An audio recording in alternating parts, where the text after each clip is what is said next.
Metode tarik. Bagaimana gaya tarik? Biasa ada kesunahan kalau Pak Supartikno sebagai dokter kita. Kesunahan adalah menyentuh bagian punggung, si punggung daripada hewan tersebut. Ternyata di situ ada sebuah tekanan ketika kita sentuh, ada hormon yang membuat dia menjadi senang. Ada hormon yang membuat, kalau bahasa kita hormon endokrin ya, kalau rasa nyaman. Itu ternyata di situ para dokter meneliti ada hormon yang ditekan, yaitu hormon merasa dia nyaman. Nah, kemudian kita mau space-nya tarik. Nah, untuk space tarik, utamakan kita udah tahu nih diameter daripada lingkar leher itu sekian, maka kita gunakan ini udah speknya udah sesuai. Nah, terus untuk gaya tarik, utamakan kita masuk dulu Pak, seperti orang mengangkat tuh. Taruhlah kita begini. Nah, jangan kalau nyembeli tarik tapi posisinya di sini, nggak akan habis. Tapi dia harus masuk. Nah, tuh. Nah, sampai dia bunyi. Dan ketika dia mau kita tarik, udah kita tekan. Kita tekan, Bismillah Allahu Akbar. Habis Pak. Kan saya tulis tuh Pak. Ini otot atas alteri. Gitu. Jadi kita misalnya gini, kita masuk tekan, panel itu sudah baca, ya kan? Pulan bin pulan, kita tinggal menambahkan saja Bismillahirrahmanirrahim. Selesai. Itu pakai powernya adanya dengan menggunakan bagian badan kita dan punggung kita. Bismillahirrahmanirrahim, masuk. Itu kalau pangkalnya harus tajam ya? Ya, makanya kalau tarik diutamakan pangkalnya harus tajam. Kalau nggak tajam dia nggak sobek. Maka kalau dia nggak sobek, jalannya nggak mulus dong. Bahkan belum nyampe kalau misalnya tarik. Kalau kita pakai tarik di sini Pak, ketika kita Bismillah Allahu Akbar, kalau pisau masih panjang dapat, tapi kalau nggak posisi kita udah nggak enak.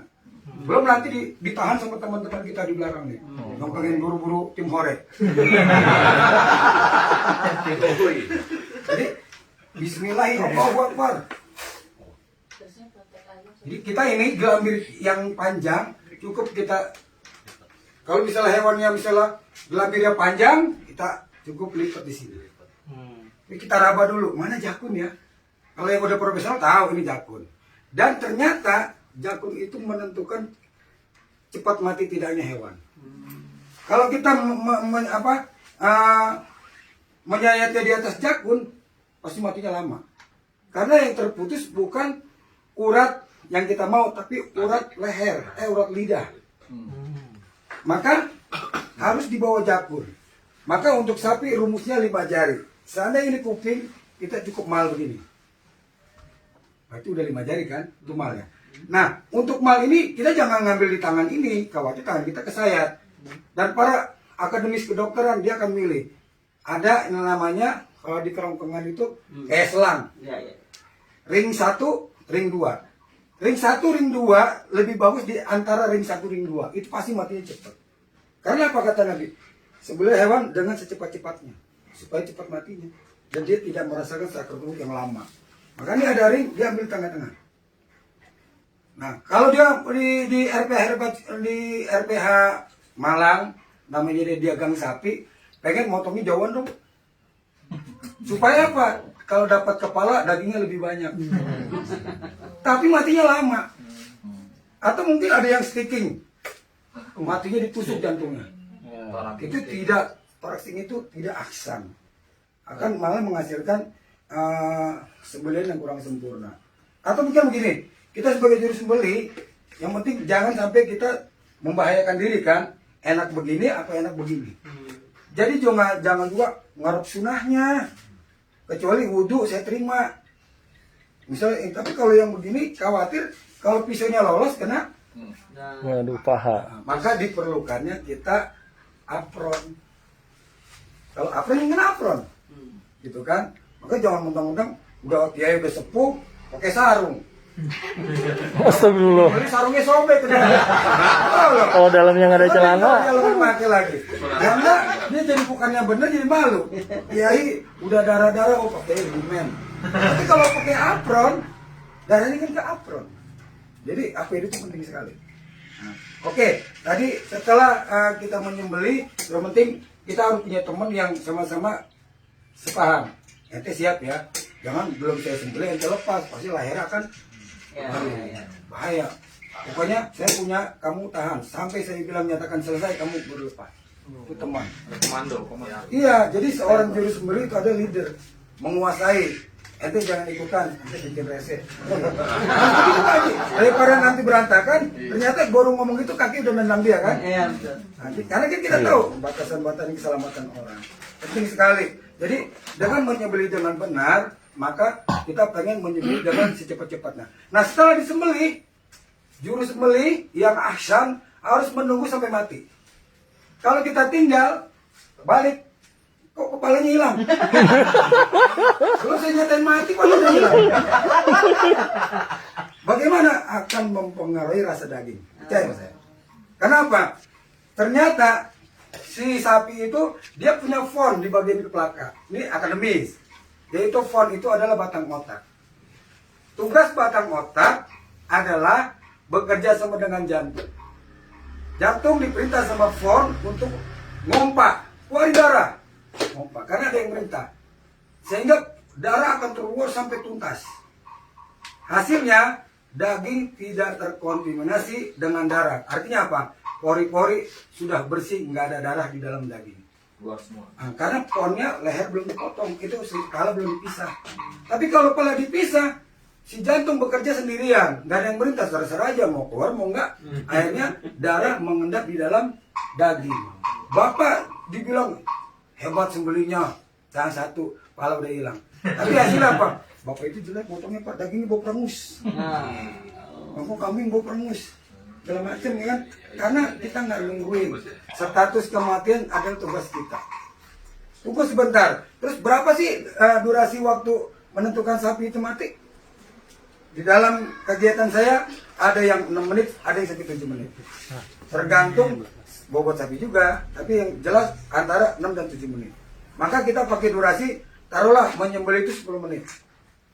Kita cukup dong, beli selesai ya doa Allahumma rabbana taqabbal minna gitu, bagus dong. Kita doain yang mudah-mudahan tahun depan sapinya tambah gede gitu kan, lumayan juga, bukan tambah kecil kan gitu. Selesai, itu fungsinya mengawasi status kematian.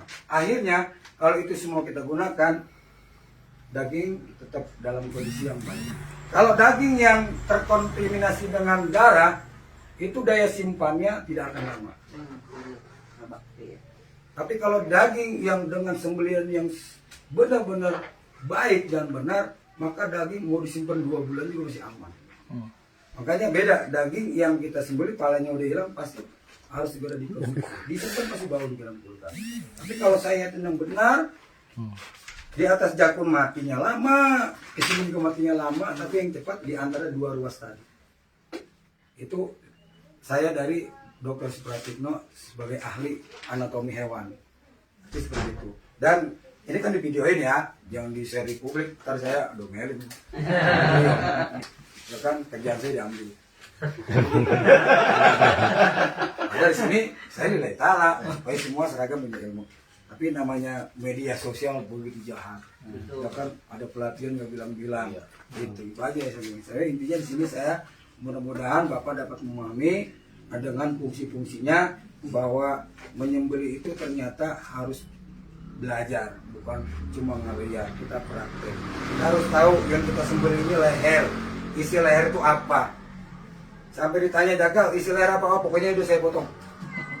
Sampai organnya nggak tahu. Mana almari, kulkum, dia nggak tahu. Mana arteri, fungsi arteri itu kan ada 2 di sini. Yang satu ke jantung, yang satu ke otak. Nah, terus di bawah ini ada fon obligata. Jadi dia fungsinya, makanya kalau ini yang di sini terputus, udah nggak ada yang merintah. Ada sensor di sini. Karena semua sensor tuh ada di batang otak. Maka orang kalau jatuh batang otak geledak. Mati. Misalnya orang-orang kalau yang geledak gitu kan, karena dia sininya ada batang otak. Saya rasa itu aja teknik dari saya tentang menyayat dengan gaya tarik ya. Terus bagaimana dengan gaya dorong?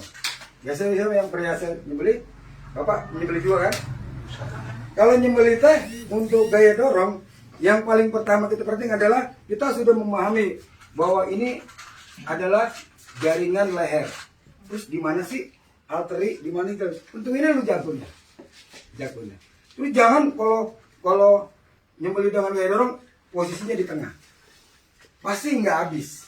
Pasti berulang-ulang. Atau berkali-kali sayat. Tapi utamakan dari ujung. Kalau ujung jelas. Ini paling bahaya kan gaya dorong itu kan gini. Maka usahakan di ini malnya begini megang. Jadi kalau mau dorong begini, ininya harus pakai sarung pengaman. Jangan mentang udah biasa. Kalau ini kepleset, habis tangan kita. Jadi kita jangan ngarep. Pokoknya pakai pengaman aja lah tangan. Pelan-pelan. Tapi dari ujung Pak, udah yakin kok besi kita tajam. Asal pegangan lehernya kencang, gini aja Bang. Jadi kalau di dalam bahasa saya tuh begitu kita dorong, Bismillahirrahmanirrahim, hajar wajibnya. Wajibnya apa yang harus terputus? Hukum Hukum al-mari. Al-tari udah kenapa? Kata sih dari ujung. Nah, hajar ya. Kata Imam Malik 3 sudah wajib cukup. Ya kan? Kan masih lebih. Udah sekali sayat. Kalau masih kurang puas ya tarik aja. Sunnah. Selesai kan? Hajar wajib, ambil sunnah. Hajar wajib, ambil sunnah. Jadi dibilang sekali saya. Tapi ya kita mohon kepada Allah sebelum menyembelih jangan ujub dan takabur. Bahwa ya apes kan ada di mana-mana. Tapi kita sudah pakai APD, insya Allah terselamatkan dengan menggunakan APD, sarung tangan nanti saya. Mungkin orang di awal Jadi ikhtiar terbaik dulu ya. iya, jangan robot mau keluar. Emang itu artinya SOP kita. Kita udah main benda tajam. Terus kita berlawanan bukan artinya kita menangguli hewan yang kita sembelih. Mohon perlindungan sama Allah. Ini hewan adalah hewan ibadah, bukan hewan sekedar dimakan. Dan sembelih kurban itu bukan ngarep daging, tapi ibadah. Itu aja. Mudah kita hajar. Jadi kalau untuk dorong bismillahirrahmanirrahim, Allahu Akbar, hajar wajibnya, ambil sunnah. Jadi incarnya seperti itu. Nah, pokoknya di bawah jakun Pak ya. Kita perisi dulu 5 jari ini jakun. Pasti mati cepat. Dan kalau melihat darahnya memuncar kan deras, itu berarti benar-benar potongan. Sampai 6 menit kemudian darahnya keluar.